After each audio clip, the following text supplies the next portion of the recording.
Bentornati a tutti sul mio canale. Sì, mi sono preso un po' di tempo, ho pubblicato altre cose, ma nel frattempo mi sono dedicato anche a cambiare il setup del mio studio, come potete vedere, perché volevo tornare ad argomenti più parlati, come questo.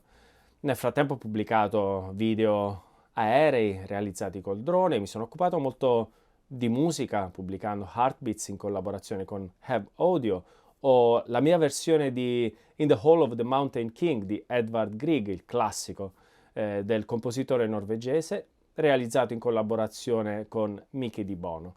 Ma adesso voglio tornare alla natura e portarvi con me in uno dei miei luoghi iconici del cuore, Campo Imperatore. E allora torniamo, come ai vecchi tempi, a sigla!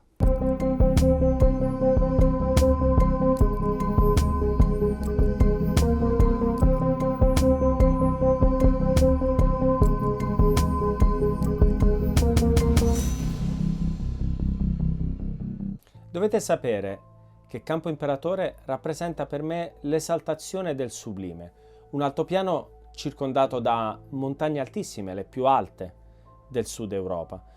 Un luogo dove le proporzioni sono incredibili e l'uomo è piccolissimo al cospetto di una natura gigantesca e quasi completamente incontaminata.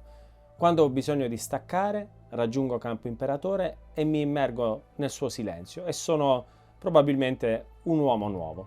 Poi, quale occasione più ghiotta della prima nevicata della stagione per raggiungere Campo Imperatore e per girare un video? Dovete sapere che le condizioni atmosferiche a Campo Imperatore possono essere molto dure e in inverno può succedere che la prima nevicata faccia sì che le strade vengano interdette. I luoghi di accesso principali a Campo Imperatore sono quattro: Santo Stefano di Sessagno, Fonte Cerreto, Vado di Sole e Castel del Ponte.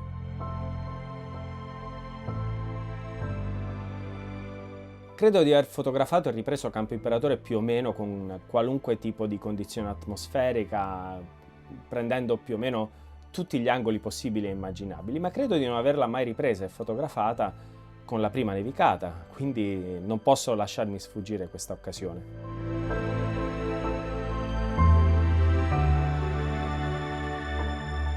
Stiamo percorrendo la salita che da Farindola, da Rigopiano, arriva fino a Vado di Sole, dove si apre tutta la piana di Campo Imperatore, vedremo Fonte Vetica e percorreremo un pezzo di strada che dovrebbe essere teoricamente innevato, speriamo.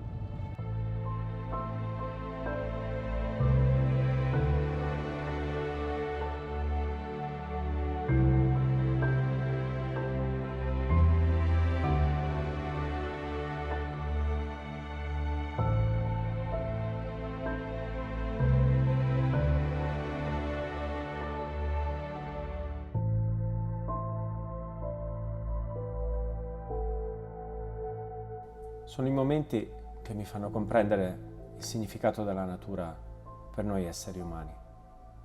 La fotografia non è una materia vuota, non è uno specchio nel quale ammirarsi per potersi convincere di essere belli, anzi, più belli degli altri. La fotografia deve farci entrare in comunione con l'ambiente circostante. Noi siamo parte di questa natura e la fotografia è un mezzo potentissimo attraverso il quale possiamo avvicinarci a questa bellezza, sfiorarla, sentirla dentro di noi.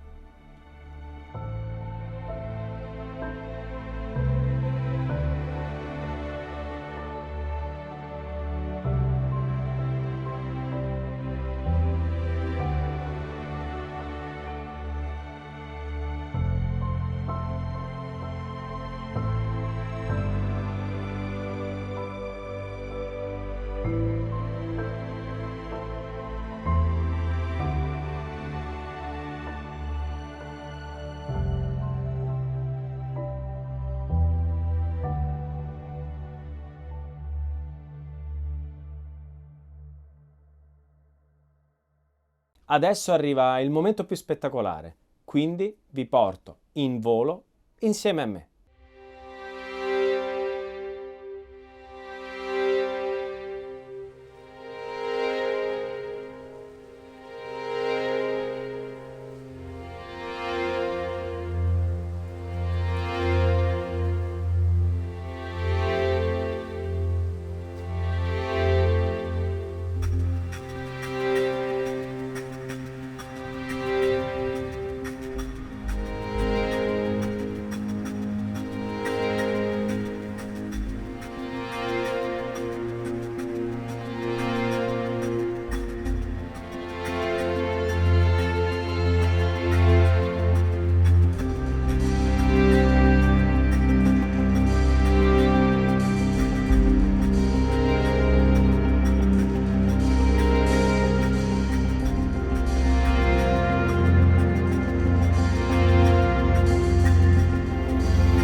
Io vi ringrazio per essere stati con me fino alla fine, ringrazio Alessio Felicioni per le sue riprese straordinarie che si sono aggiunte alle mie, ma ringrazio anche Miki Di Bono per aver suonato la chitarra e per aver mixato il pezzo originale composto da me che avete visto nel video col drone. Io vi do l'appuntamento alla prossima puntata, ma vi voglio fare una raccomandazione. Quando ne sentite bisogno, trovate il tempo e raggiungete il vostro luogo del cuore. Alla prossima puntata.